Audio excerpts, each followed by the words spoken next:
Hello everyone, कैसे हो आप सब। उम्मीद है सब बढ़िया होंगे, मजे होंगे। और हमने काफी चीजें यहाँ पर कवर कर चुके थे। हम लास्ट जो हमारा पार्ट था जिसके ऊपर हम डिस्कस कर रहे थे वो कौन सा था? ये लूज कनेक्टिव टिश्यू था, है ना। लूज कनेक्टिव टिश्यू के बारे में पढ़ रहे थे, है ना। हमने डिस्कस किया था कि भैया दो तरह के टिश्यूज होते हैं, एक लूज कनेक्टिव टिश्यू और एक dense connective tissue. Loose connective tissue और डेंस कनेक्टिव टिश्यू जो बहुत ज्यादा डेंसली पैक्ड था उन्हें हमने डेंस कनेक्टिव टिश्यू बोला था, और जो बहुत लूजली पैक्ड थे उनको हमने क्या बोला था? लूज कनेक्टिव टिश्यू बोला था। लूज कनेक्टिव टिश्यू के अंदर हमने खास बात क्या करी थी कि लूज कनेक्टिव टिश्यू के अंदर क्या होते हैं, कुछ फाइबर लाइक स्ट्रक्चर्स होते हैं जिनको कोलेजन बोलते हैं। कोलेजन मॉलिक्यूल जो फाइबर जैसे होते हैं स्ट्रक्चर्स, उनको बांध के रखा होता है फाइब्रोब्लास्ट, जो कि हमने इस स्ट्रक्चर के अंदर भी पढ़ा था, है ना। इसके अंदर कुछ और सेल्स भी पाए जाते हैं, जैसे मैक्रोफेजेस यहाँ पर प्रेजेंट है। ये सब हमने कल डिस्कस कर लिया था, और ये वाला पूरा पार्ट भी हमने क्या कर लिया था? डिस्कस कर लिया था। नेक्स्ट पार्ट अपने अपने पास आता है एडिपोज टिश्यू, है ना। अब जो एडिपोज टिश्यू होते हैं, एडिपोज टिश्यू का जो मेन काम होता है, ये काम होता है फैट को स्टोर करके रखना। अब होता क्या है कि भैया लीवर का काम हमें पता ही है। लीवर का काम क्या होता है? जो एक्स्ट्रा फैट होता है, एक्स्ट्रा शुगर होती है, उसको क्या करके फैट के फॉर्म में स्टोर करके रख देता है ना। ठीक है, ग्लाइकोजन जिसको बोलते हैं। तो उसको स्टोर किस टिश्यू में करता है? वो करता है एडिपोज टिश्यू के अंदर। सिंपली ब्लड के अंदर बहुत ज्यादा शुगर है, बहुत ज्यादा शुगर होने की वजह से उसको क्या करना पड़ेगा? स्टोर करके रखना पड़ेगा। वो तो क्या करता है, जो एक्स्ट्रा शुगर होता है उसको क्या कर देता है? कन्वर्ट कर देता है ग्लाइकोजन के अंदर और स्टोर कर देता है एडिपोज टिश्यू के अंदर। और ऐसे जो इस फंक्शन के अंदर इन्वॉल्व हो रहे हैं they are called adipose tissue, है ना। तो यही बात है। इट कंसिस्ट्स ऑफ, जो सेल्स होते हैं उनको क्या बोलते हैं? एडिपोज सेल्स या फिर adipocytes filled with fat globules in. और ये किसका टाइप है? लूज कनेक्टिव टिश्यू का ही टाइप है। Each adipose tissue cell stores large droplets of fats that swell when fat is stored and free. When fat is used, it provide to energy. Energy provide करने का काम करता है, और ये इंसुलेशन के अंदर भी काम में आता है। कैसे? जो इंसान मतलब क्या होता है, ये स्टोर करके रखने की जरूरत इसलिए पड़ती है, कई बार क्या होती है कंडीशन एनिमल्स के केस में ऐसी आ सकती है, स्टार्विंग कंडीशन, कि वो ऐसे जगह पे कंडीशन में फंस गया जहाँ पर उसको फूड अवेलेबल नहीं है। तो उस केस में क्या होता है, जो बॉडी के जो एडिपोज टिश्यू होते हैं उनको यूज किया जाता है, और उनको यूज करके जो फैट मॉलिक्यूल से क्या बनाई जाती है? एनर्जी बनाई जाती है। इसलिए जो एक काम करने पे जो बिजी स्केड्यूल आता है, इतना बिजी स्केड्यूल आता है इंसान के पास जहां पर उसे खाना खाने का भी टाइम नहीं होता, तो एक अच्छा मोटा आदमी भी क्या हो जाता है? पतला हो जाता है, क्योंकि कहीं ना कहीं वो स्टार्विंग कंडीशन के ऊपर मूव कर रहा है। और उस केस में जो एडिपोज टिश्यू के अंदर फैट ग्लोब्यूल स्टोर हुए हुए हैं, वो क्या होता है? ब्रेक होना स्टार्ट हो जाते हैं एनर्जी प्रोड्यूस करने के लिए। और वो कौन से सेल्स होते हैं? एडिपोज सेल या फिर एडिपोसाइट्स। क्लियर है? समझ में आती है बात, है ना। और ये क्या आते हैं? इंसुलेशन के अंदर भी काम में आते हैं। इंसुलेशन इन द सेंस कि भैया जो ठंड से, जब ठंड लगती है बॉडी का टेम्परेचर, बॉडी को क्या करना पड़ता है? मेंटेन करना पड़ता है। तो वो बॉडी का टेम्परेचर मेंटेन भी किसकी वजह से हो पा रहा है? कहीं ना कहीं एडिपोज टिश्यू या फिर एडिपोज सेल्स की वजह से हो पा रहा है। मुझे अलग बताओ क्या बात समझ में आती है ना। तो इसके बाद आता है भैया फ्लूइड वस्कुलर कनेक्टिव टिश्यू। इसको अभी डिस्कस करते हैं, पहले ये वाला नोट कर लो, मेरे लिए ज्यादा बेटर ये रहेगा। फिर उसको आपको प्रॉपर बताएंगे, प्रॉपर फ्लो चार्ट बना के। करें start? Okay. Fluid connective tissue, ये है ना फ्लूइड कनेक्टिव या फिर vascular connective tissue. Fluid connective tissue कौन से होता है? हमारा ब्लड। कौन सा होता है भैया? ब्लड। और जो ब्लड है वो एक तरह से क्या है? कनेक्टिव टिश्यू ही है। फॉर द रीजन, क्योंकि इसके अंदर क्या है, ये हमारी बॉडी के अंदर डिफरेंट पार्ट्स को कनेक्ट कर रहा है with the help of blood, या फिर बोलो विद द हेल्प ऑफ जो उसके अंदर मॉलिक्यूल्स ट्रांसपोर्ट हो रहे हैं, हार्मोन्स, एंजाइम, प्रोटीन्स, है ना। तो इसके जो पूरा ये ट्रांसपोर्ट हो रहा है, ये क्या कर रहा है? डिफरेंट ऑर्गन को बॉडी के अंदर या फिर डिफरेंट सेल्स को बॉडी के अंदर क्या कर रहा है? कनेक्ट कर रहा है। इसके अंदर डिफरेंट पार्ट्स हो सकते हैं, ब्लड के अंदर डिफरेंट डिफरेंट पार्ट्स होते हैं। सबसे एक तो होता है इसके अंदर प्लाज्मा। प्लाज्मा के अंदर जो 95% होता है वो वाटर होता है, बाकी न्यूट्रिएंट्स होते हैं। बाकी क्या होते हैं? न्यूट्रिएंट्स होते हैं। और इसके अंदर भी तीन तरह के चीजें मिल सकते हैं, जैसे फाइब्रिनोजन जो कि क्लोटिंग के अंदर इन्वॉल्व होते हैं, तुम्हारे हो गया एल्ब्यूमिन और ग्लोब्यूलिन, है ना। ये तीन तरह के चीजें प्रोटीन्स इसके अंदर, मैंने क्या बोला, इसके अंदर न्यूट्रिएंट्स हो सकते हैं, वाटर्स होते हैं, और तीन तरह के जो है प्रोटीन हो सकते हैं। प्रोटीन कौन कौन से मिल सकते हैं इसके अंदर? फाइब्रिनोजन, एल्ब्यूमिन और ग्लोब्यूलिन, है ना। इनके सबके अपने अपने काम है। जैसे ये क्लोटिंग के अंदर इन्वॉल्व होता है, ये ऑस्मोटिक बैलेंस के लिए इन्वॉल्व होता है, और ये बैक्टीरिया वगैरह से हमारी बॉडी के जो डिफेंस सिस्टम होता है उसके अंदर इन्वॉल्व होता है। बताओ, साफ बात समझ में आती है। साथ में कुछ सेल्स के अंदर देखने को मिल सकते हैं, जैसे आरबीसी, जिनको हम रेड ब्लड सेल बोलते हैं, जो कि बाय कॉनकेव शेप के होते हैं, और इनका जो मेन काम होता है, भैया ऑक्सीजन को ट्रांसपोर्ट करना। और ये कर किसकी वजह से रहेगा? क्योंकि इनके ऊपर हीमोग्लोबिन प्रेजेंट रहता है। क्लियर है? समझ में आती है बात। इसी तरह से दूसरे तरह के सेल्स जो प्लाज्मा के अंदर प्रेजेंट रहते हैं या फिर ब्लड के अंदर जो है प्रेजेंट रहते हैं, उनको हम बोलते हैं डब्ल्यूबीसी, व्हाइट ब्लड सेल्स। और ये कैसे होते हैं? इरेगुलर शेप के होते हैं। और इनका काम क्या होगा? डिफेंस सिस्टम, या फिर बोलो इम्यून सिस्टम।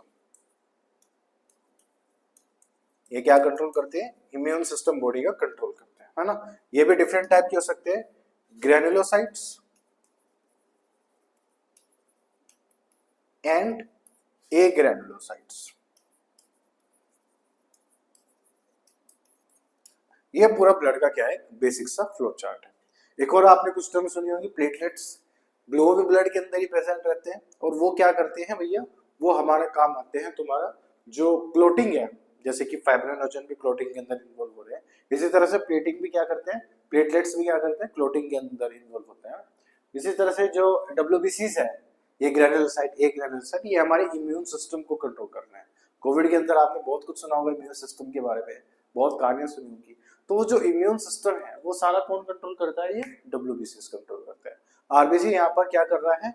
ऑक्सीजन ट्रांसपोर्ट करता है डिफरेंट पार्ट्स के ऊपर, है ना। तो ये सारा जो है पूरा एक ब्लड का ओवरव्यू है। तो अगर यहाँ पर इसकी थ्योरी देखें, तो थ्योरी ये है, कुछ यहाँ पर लिखी हुई है, special type of connective tissue which maintains link among different parts of the body.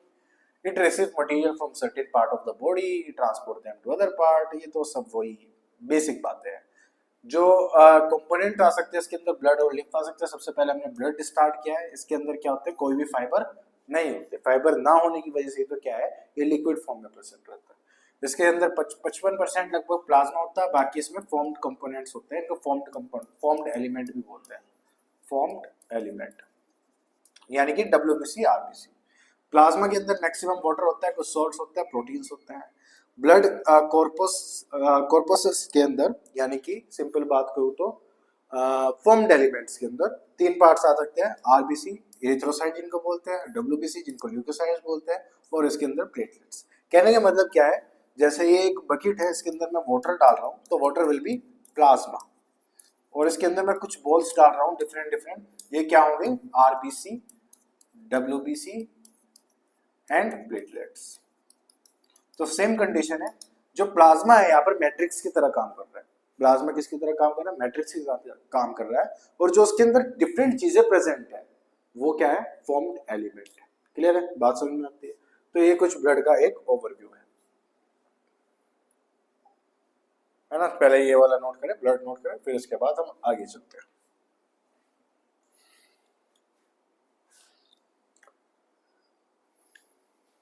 चलिए, ये भी आप चाहे तो नोट कर लें फ्लो चार्ट के फॉर्म में।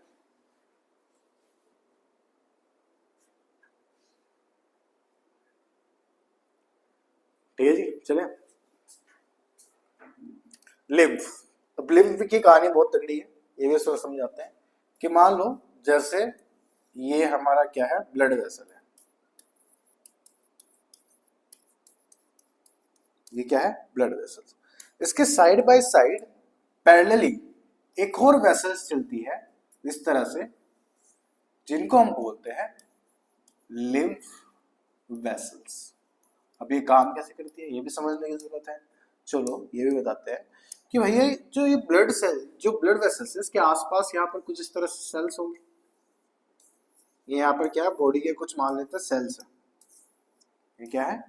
बॉडी सेल्स, है ना। इसके अंदर जब ब्लड इस तरह से चल रहा होता है,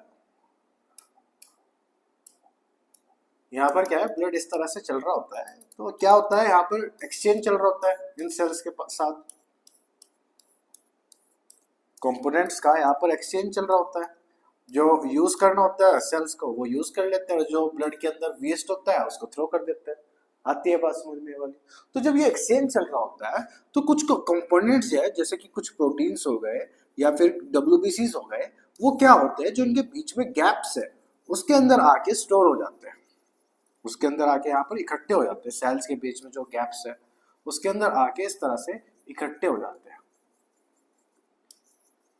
अब ये लिम्फ वेसल कैसे काम कर रही है, या फिर लिम्फेटिक वेसल जो है वो कैसे काम करती है, इन्हीं सेल्स को पुट कर देती है जो उसके पैरेलली चल रही है लिम्फ वेसल के अंदर, है ना। और इसी सिस्टम से जो पूरा ये लिम्फ वेसल पूरा सिस्टम बनाती है, इसके अंदर क्या होते हैं, उसी सिस्टम को हम क्या बोलते हैं, लिम्फेटिक सिस्टम बोलते हैं। और लिम्फेटिक सिस्टम के अंदर मैक्सिमम अमाउंट ऑफ जो चीज पाई जाती है वो डब्ल्यूबीसी पाई जाती है। और डब्ल्यूबीसी पाई जाती है, यही रीजन है, यही क्या है, यही रीजन है कि जो लिम्फेटिक वेसल्स है वो हमारे इम्यून सिस्टम को कंट्रोल करने के लिए बहुत ज्यादा इंपॉर्टेंट है। पास हो भाई? तो यहाँ पर भी यही कुछ छोटी सी लिखी है, मैंने तो आपको बहुत डिटेल में बताया, यहाँ पर तो छोटी सी बात लिख के खत्म कर दिया। Lymph vessel is actually filtered blood which is similar to blood in composition except उसके अंदर आरबीसी नहीं होता, उसके अंदर आपको प्लेटलेट्स और सब ब्लड प्रोटीन मिलेंगे, और जो मेन चीज मिलती है वो होती है डब्ल्यूबीसी लिम्फ के अंदर। जो इसके अंदर पूरा जो लिक्विड बना उसको हम क्या बोल देते हैं, लिम्फ बोल देते हैं। और इस लिम्फ के अंदर क्या होता है, डब्ल्यूबीसीज मैक्सिमम होते हैं। डब्ल्यूबीसीज ज्यादा मैक्सिमम होने की वजह से यही रीजन है कि हमारे इम्यून सिस्टम के अंदर जो मेन इंपॉर्टेंट रोल ये प्ले कर रहे हैं। बात समझ में आई? नेक्स्ट आता है भैया fibrous dense regular connective tissue. Dense regular connective tissue की तो बात अभी बताइए कि भैया जो बहुत ज्यादा डेंसली पैक्ड है उनको हम क्या बोलते हैं, डेंस कनेक्टिव टिश्यू बोलते हैं। ठीक है, जिसमें आपके दो तरह के फाइबर्स देखने को मिल सकते हैं, कोलेजन्स देखने को मिल सकते हैं और इलास्टिन्स देखने को मिलते हैं। कोलेजन फाइबर्स को हम व्हाइट फाइबर्स बोलते हैं और इलास्टिन फाइबर्स को हम येलो फाइबर्स बोलते हैं। ठीक है, और ये दोनों मिलाकर क्या बनाते हैं, fibrous dense regular connective tissue बनाते हैं। ठीक है जी, it can stretch up to 1.5 time their length and then snap back to the original length when relax. क्योंकि इसके अंदर क्या है, इलास्टिन है। इलास्टिन का जहां पर ये कोलेजन का काम है, जैसे कोलेजन के अंदर लूज कनेक्टिव टिश्यू के अंदर भी ये मिल रहा था, तो कोलेजन क्या करता है, मैकेनिकल स्ट्रेंथ प्रोवाइड करता है ना। और जो इलास्टिन है, नाम में क्या इलास्टिन है, तो ये क्या करेगी, किसी भी टिश्यू को इलास्टिसिटी प्रोवाइड करेगी। अब जैसे मैं अपनी स्किन इस तरह से खींच पा रहा हूँ, ये अपनी पोजीशन में जा रही है फॉर द रीजन क्योंकि इसके अंदर क्या है, इलास्टिन प्रेजेंट है। समझ में आती है बात? ये वाला पार्ट नोट कर लीजिए, फिर चलता है नेक्स्ट पार्ट की तरफ। चलिए अब समझते हैं कुछ और टाइप्स के टिश्यू। हम पहले डिस्कस करेंगे, जैसे एक फ्लो चार्ट था ना अपने पास, एक फ्लो चार्ट भी था, वो भी देखते हैं पहले। अपने फ्लो चार्ट पे आए तो डिस्कस तो करें कि क्या क्या कंप्लीट हो चुका है, क्या क्या कंप्लीट नहीं हुआ है हमारा इस चैप्टर में। तो एनिमल टिश्यूज के अंदर हम ध्यान से देखें तो यहाँ पर हमने क्या क्या चीजें यहाँ पर कवर कर ली है। एपिथेलियम टिश्यू हम कवर कर चुके हैं चारों टाइप्स के, है ना, ये दोनों एक ही टाइप के हैं बताओ तो, है ना। मस्कुलर टिश्यू अब हम कंटिन्यू करने वाले हैं। कनेक्टिव टिश्यूज के अंदर हम क्या कर चुके हैं, areolar tissue, adipose tissue, fibrous tissue के बारे में बात कर चुके हैं। कार्टिलेज और बोन के बारे में अभी भी बात हमें करनी बाकी है। फ्लूइड कनेक्टिव टिश्यू के बारे में हमें बात कर ली, और नर्वस टिश्यू के बारे में बात कर ली। तो हमारे कार्टिलेज रह गया, बोन रह गया, और साथ में मस्कुलर टिश्यू रह गया। और अब हम जो कंटिन्यू करने वाले हैं मस्कुलर टिश्यूज के ऊपर कंटिन्यू करने वाले हैं। ओके, करें मस्कुलर टिश्यूज। मस्कुलर टिश्यूज जो है तीन टाइप के हो सकते हैं। एक होता है स्केलेटल मसल्स, ठीक है जी। दूसरे होते हैं स्मूथ मसल्स, ठीक है जी। और तीसरे जो होते हैं उनको हम बोलते हैं कार्डियक मसल्स, उनको हम क्या बोलते हैं, कार्डियक मसल। तीन टाइप्स की मसल्स हो सकती है हमारी बॉडी के अंदर। कौन कौन सी, स्केलेटल मसल्स, कार्डियक मसल्स और स्मूथ मसल्स। ठीक है, डिस्कस करें। देखो, जो मसल्स हमारे स्केलेटन से अटैच होकर रहेंगी, जो मसल्स हमारे स्केलेटन से अटैच होकर रहेंगी, उन मसल्स को हम बोलेंगे स्केलेटल मसल। नाम ही स्केलेटन है तो याद रखना तो बड़ा इजी है। तो ये क्या होगी, अटैच टू स्केलेटन, ठीक है जी। ये कैसे रहते हैं, स्केलेटन से अटैच रहेगी। इनका अपीयरेंस जो होता है वो थोड़ा सा रफ होता है, स्ट्रेटेड होता है, भी बताएंगे कैसे होगा स्ट्रेटेड क्यों है। और जो मसल्स हमारी जैसे कुछ ब्लड वेसल्स हैं, डक्ट्स हैं, जैसे इंटेस्टाइन है, उनके अंदर प्रेजेंट रहती है ऐसी मसल जो स्मूथ अपीयर होती है। और जो ब्लड वेसल्स है, डक्ट्स है, इंटेस्टाइन्स है, फीमेल्स में फैलोपियन ट्यूब्स है, इनके अंदर जो प्रेजेंट रहती है मसल्स, उनको हम बोलते हैं स्मूथ मसल्स। ठीक है। लास्ट इसके अंदर है कार्डियक मसल। कार्डियक मसल मैंने आपको बताया है पहले भी कि कार्डियक मसल्स वो होती है जो हार्ट से एसोसिएटेड रहती है। तो ये ऐसी मसल्स है जो हार्ट की है। Heart muscles are called cardiac muscles. Cardiac word ही हमेशा किसके लिए यूज होता है, हार्ट के लिए यूज होता है। जो हार्ट की मसल्स होती है उनको हम क्या बोलते हैं, कार्डियक मसल्स बोलते हैं। ठीक है जी। इनका अपीयरेंस की बात करते हैं। इनका अपीयरेंस इस तरह से होता है, जैसे ये एक मसल्स है, इसके ऊपर इस तरह से स्ट्रेटेड अपीयरेंस होता है, लाइंस लाइंस होती है इस तरह से, स्ट्रेटेड धारदार अपीयरेंस होती है इन मसल्स की। ऐसे अपीयरेंस को हम स्ट्रेटेड अपीयरेंस बोलते हैं। ऐसे अपीयरेंस को हम स्ट्रेटेड अपीयरेंस बोलते हैं। अब स्मूथ मसल में तो नाम में ही क्या है, स्मूथ है। इनका अपीयरेंस कैसा रहेगा, स्मूथ अपीयरेंस रहेगा। ये नॉन स्ट्रेटेड या फिर बोलो स्मूथ होती है, स्मूथ और नॉन स्ट्रेटेड। ठीक है जी।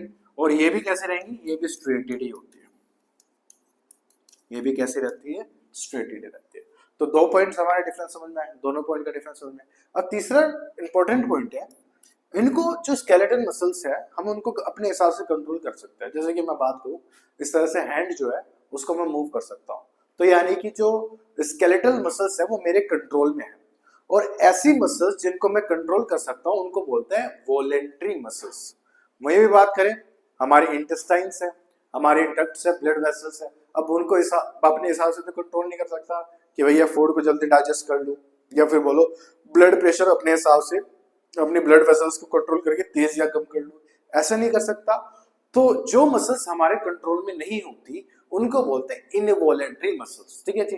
तो यहाँ पर जो स्केलेटल मसल्स है वो कैसी है, वॉलेंट्री है, यानी कि उसको मैं अपने हिसाब से कंट्रोल कर सकता हूँ। लेकिन वहीं पर स्मूथ मसल्स कैसी है, इनवॉलेंट्री है। क्या मैं अपने हार्ट बीट को भी अपने हिसाब से कंट्रोल कर सकता हूँ, हार्ट को पिचका के, या फिर अपने हार्ट की एक्टिविटी को भी खुद से कंट्रोल कर सकता हूँ, नहीं कर सकता। दैट्स द रीजन इसका भी कैसा होता है, इनवॉलेंट्री होता है। ये भी कैसी होती है, इनवॉलेंट्री होती है। क्लियर है, समझ में आती है ये बातें। तो स्केलेटल मसल्स जो है वो स्केलेटन से एसोसिएटेड है, इनवॉलेंट्री है, साथ में स्ट्रेटेड अपीयरेंस है।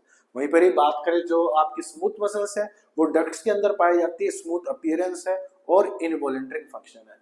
कार्डियक मसल्स जो है हार्ट की मसल्स से स्ट्रेटेड अपीयरेंस है और साथ में इनवॉलेंट्री हम अपने हिसाब से कंट्रोल नहीं कर सकते।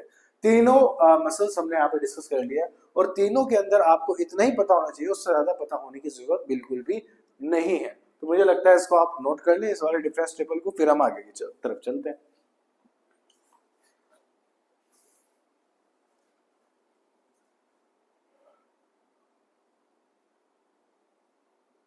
चले,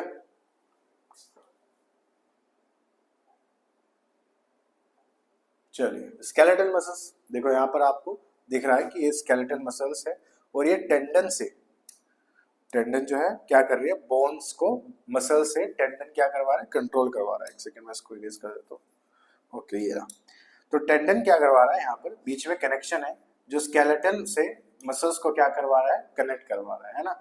इन this connective tissue the matrix contain numerous fiber and some case deposit of insoluble calcium salt. ठीक है जी। ये किसके बारे में लिखा हुआ है, बोन्स के बारे में लिखा हुआ है, याद रखना है ना। यहाँ पर हेडिंग डाल देना। इससे पहले जब आप स्केलेटल मसल्स लिखे तो उसके अंदर आप पहले बोन्स हेडिंग डालेंगे, है ना। ये वाला पॉइंट जो है ये बोन्स का है। ठीक है। In this connective the matrix contain numerous fiber and some cases deposit of insoluble salts. Bone, it is a rigid connective tissue that has a matrix of collagen fibers and salt of calcium and phosphate compound giving great rigidity and strength. देखो जो अपना bones होते हैं उसके अंदर क्या पाए जाते हैं, हमें कैल्शियम की सोल्ट्स पाए जाते हैं और यहाँ पर फॉस्फोरस पाए जाते हैं, है ना। ये कैसे काम करते हैं, जो स्केलेटन है, बोन्स है, वो हमारे जो अदर कंपोनेंट है जिससे हमारी बोन्स बनी हुई है उसको स्ट्रांगली बाइंड करने में हेल्प करता है। साथ में उसके अंदर कुछ कोलेजन फाइबर्स भी देखने को मिलते हैं जो एक्स्ट्रा स्टेबिलिटी देता है हमारे स्केलेटल सिस्टम को। स्केलेटल सिस्टम या फिर बोन्स का जो काम होता है वो होता है हमारी बॉडी को फ्रेमवर्क प्रोवाइड करना। समझ में आती है बात। वहीं पर ही बोन्स के बारे में, अगर स्केलेटल सिस्टम के बारे में बोला, किससे बना हुआ है, बोन से बना हुआ है। और Haversian system are the structure unit of mammalian bone. ठीक है, इसके बारे में आप ये वाला पॉइंट आप बिल्कुल छोड़ सकते हैं, आपको याद रखने की बिल्कुल भी जरूरत नहीं है, ये आपके लेवल पे नहीं है। It consist of haversian canal, haversian lamella and oocyte। बोल सकते हैं ओस्टियोसाइट्स, याद रख सकते हैं ओस्टियोसाइट्स, क्योंकि वो चीजें होती है जो कि बोन सेल्स को बनाने के अंदर हेल्प करती है ना, जो बोन्स को बनाने के अंदर हेल्प करते हैं।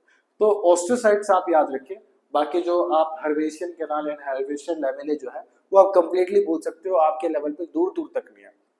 इवन आपके लेवल पे बात करूं, ये नीट लेवल पे भी आपसे कोई नहीं पूछेगा, नीट तक ये हर्वेशन कैनाल वगैरह नहीं आता है। तो आप इसको कंप्लीटली बोल सकते हैं, सिर्फ आप ओस्टियोसाइट्स याद रखें और बोन्स के कंपोनेंट कैसे होते हैं, जैसे कैल्शियम, फास्फोरस, कोलेजन फाइबर्स, सिर्फ आप ये याद रखें। क्लियर है? तो ये है कुछ बोन्स का पार्ट, इसको आप नोट कर लीजिए, मैं उसको इरेज मार देता हूं। लेकिन इससे पहले स्केलेटल कनेक्टिव टिश्यू से पहले यहाँ पर आपको हेड डालिए बोन। चले, ओके, ये हो गया, ये तो नोट हो गया हमारा। अब आता है मस्कुलर टिश्यूज के बारे में। मस्कुलर टिश्यूज जो भी हमने पढ़े, डिफरेंट टाइप ऑफ मसल्स है ना। यहाँ पर देखो कार्डियक मसल्स का डायग्राम दिया हुआ है, बहुत प्यारा। ये है कार्डियक मसल्स, देखो ब्रांच के फॉर्म में एक दूसरे से अटैच रहती है। और देखो थोड़ा सा स्ट्रेटेड अपीयरेंस इसमें दिख रहा है आपको, अगर थोड़ा सा मैं लार्ज करके इसको दिखाऊं,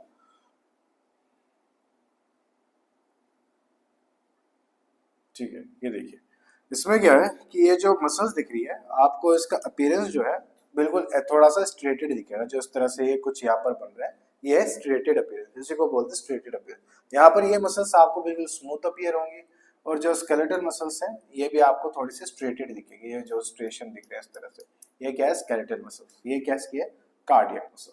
तीनों टाइप की मसल्स हम ऑलरेडी डिस्कस कर चुके हैं, है ना। और मसल्स जो है दो टाइप के फाइबर से मिलकर बनी हुई होती है, और उन फाइबर्स का नाम है एक्टिन एंड मायोसिन। क्या है इनका? एक्टिन और मायोसिन। एक्टिन और मायोसिन जो मसल्स होती है, इसी की वजह से जो हमारी स्केलेटल मसल्स होती है वो कॉन्ट्रैक्ट या फिर रिलैक्स कर सकती है। ये दोनों फाइबर इस तरह से एक दूसरे को ओवरलैप करके रखते हैं, और जब हमारी मसल्स छोटी होती है, कॉन्ट्रैक्ट करती है, तो एक दूसरे को इस तरह से ओवरलैप करते हैं। ठीक है, एक्टिन और मायोसिन क्या बना रही है? मसल्स बना रही है, और इसको जो कॉन्ट्रैक्टिबिलिटी है, जो प्रॉपर्टी है कॉन्ट्रैक्ट होने की, वो प्रोवाइड करवा रही है।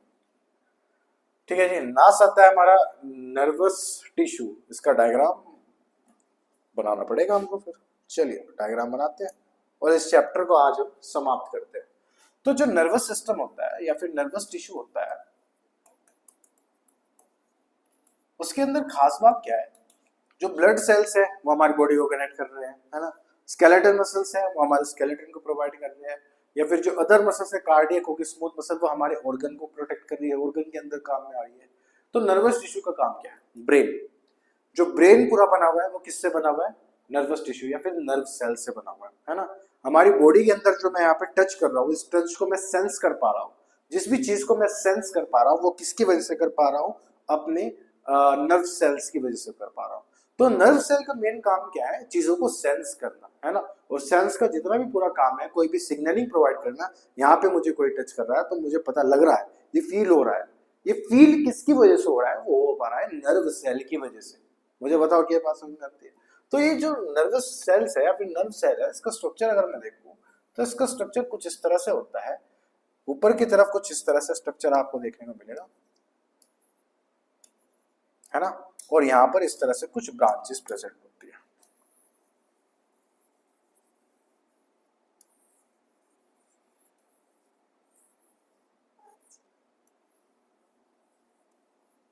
ठीक है, इन ब्रांचेस को हम बोलते हैं डेंड्राइट्स।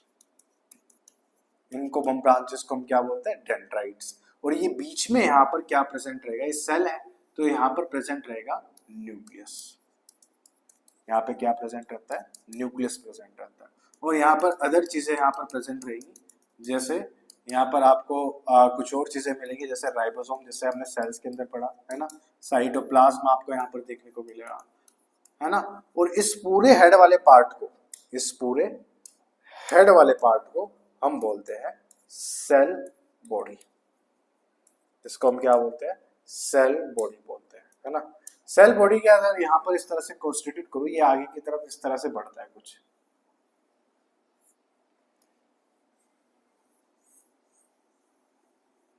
है ना, और लास्ट इसकी इस तरह से कुछ ब्रांचेस फॉर्म हो जाती है लास्ट में।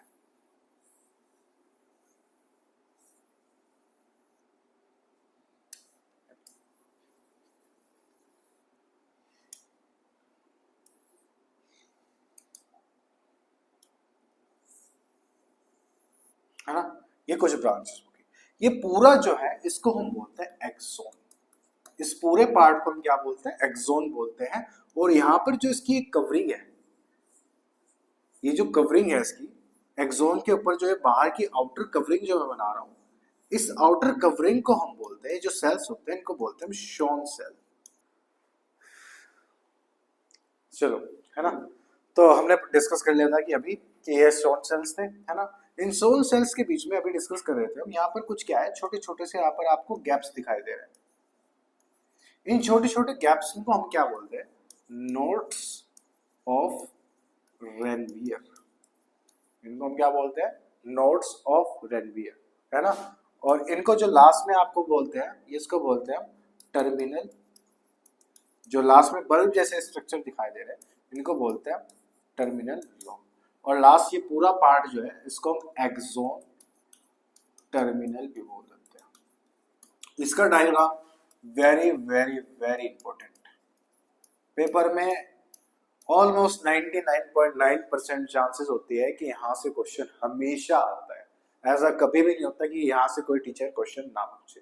तो कहने का मतलब क्या है, देखो अगर पूरी बात पढ़े यहाँ पर सिंपल कि ये ऊपर की तरफ जो पूरा राउंड वाला पार्ट दिख रहा है और जो ब्रांचेस दिख रहे हैं उसको हम सेल बॉडी बोलते हैं, जिसके अंदर डेंड्राइट्स होती है, सेंटर में न्यूक्लियस प्रेजेंट रहता है, साथ में साइटोप्लाज्म और राइबोसोम है।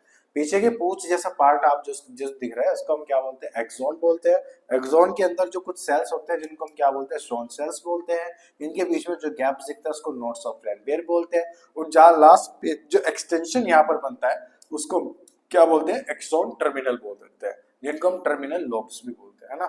तो ये कुछ यहाँ पर क्या है, एक्सोन का पार्ट है जो कि क्या करता है? सिग्नलिंग के अंदर हेल्प करता है। बॉडी के जो ब्रेन से जो सिग्नल जा रहे हैं किसी भी टिश्यू से, और टिश्यू से क्या जा रहे हैं ब्रेन तक, जो पूरे सिग्नल आ रहे हैं वो किससे आ रहे हैं? इस नर्व सेल से आ रहे हैं। और जो हमारा ब्रेन है ये भी किससे बना हुआ है? इस नर्व सेल से बना हुआ है। एक कमाल का फैक्ट ये है, जब हमारा ब्रेन डैमेज होता है तो वो कभी ठीक नहीं हो सकता। रीजन क्या है कि नर्व सेल कभी भी डिवाइड नहीं कर सकते, क्योंकि नर्व सेल कभी डिवाइड ही नहीं कर सकते। जैसे हमारे यहाँ इंजरी हो गई, चोट लगी, थोड़ा दवाई ठीक हो गया, क्योंकि सेल वहां के क्या होते हैं? डिवाइड कर जाते हैं। लेकिन ब्रेन में चोट जब लगती है वो ठीक नहीं होती, फॉर द रीजन क्योंकि जो नर्व सेल है वो कभी डिवाइड नहीं कर सकते, और ब्रेन जो है किससे बना हुआ है? वो नर्व सेल से ही बना हुआ। तो ये कुछ डायग्राम है, यहाँ पर इसकी कुछ थ्योरी लिखी हुई, आ जाओ इसको भी पढ़ लेते हैं, है ना। देखो इसमें भी कुछ पार्ट्स लिखे हुए हैं यहाँ पर, जैसे कि सेल बॉडी पूरी की पूरी, इसके अंदर जो है राइबोसोम मिलेंगे, एंडोप्लाज्म, रेटिकुलम वगैरह मिलेंगे। सेल प्रोसेस यानी कि एक्सोन वाले पार्ट के अंदर आपको डेंड्राइट्स देखने को मिलेंगे, एक्सोन देखने को मिलेगा, है ना। इसके अंदर आपको डिफरेंट डिफरेंट पार्ट अगर मैं चेक करवाऊं, यहाँ पर साइटोन है, न्यूरॉन्स है, इसमें ऐसा कुछ नहीं लिखा हुआ, लेकिन जो डायग्राम के अंदर है वो आपको सब बनाना पड़ेगा। टर्मिनल एंड के बारे में यहाँ पर लिखा हुआ, सिनेप्टिक नोब, जिसे टर्मिनल लोब्स भी मैंने बोला है, यहाँ पर इसको मेन नाम इसका क्या है? सिनेप्टिक नोब्स यहाँ पर प्रेजेंट है, ठीक है जी। ये कुछ यहाँ पर इंपॉर्टेंट सारे के सारे पॉइंट्स हम डिस्कस कर चुके हैं। सबसे पहले आप ये नोट करें, ये थ्योरी नोट करें, देन फिर इसका डायग्राम नोट करें, चलिए। ओके, ये वाला पूरा का पूरा आप डायग्राम बना ले अपने नोटबुक में, ठीक है जी। इसी के साथ हमारा ये चैप्टर हो जाता है खत्म। हमने बायो के अंदर जो है ये सेकंड चैप्टर कवर किया है। हमने जो है अभी सेल भी पूरा कंप्लीट कर लिया है, टिश्यू भी कवर कर लिया है। अब हम धीरे धीरे अपने नेक्स्ट पार्ट्स के अंदर पढ़ेंगे, जो साइंस के अंदर डिफरेंट चैप्टर्स हैं उनको भी अच्छी तरह से कवर करेंगे। Till then bye bye and have a nice day.